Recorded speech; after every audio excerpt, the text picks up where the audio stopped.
The GMC Sierra key fobs from 2019-2022 use a CR2032 battery.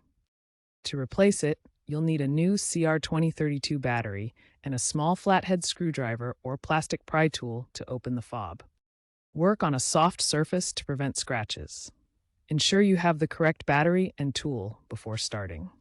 Newer GMC vehicles, post-2022, may have key fob battery monitoring features via the My GMC app, potentially retrofitted to some older models through software updates or dealership service. Consider wearing gloves.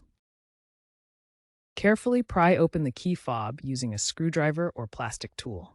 Work on a soft surface to avoid damage. Remove the old CR2032 battery, noting which side faces up. The positive side is marked with a plus symbol. Insert the new CR2032 battery with the positive side facing up, matching the orientation of the old battery. Reassemble the key fob by snapping the two halves back together securely. Seal the key fob with silicone-based sealant around the seam to protect against moisture and extend its lifespan. If the key fob doesn't work after replacement, reprogram it. Turn the ignition to the on position without starting the engine.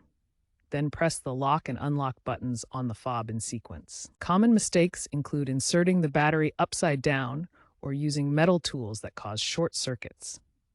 Always dispose of old lithium batteries responsibly at recycling centers, as they are hazardous waste.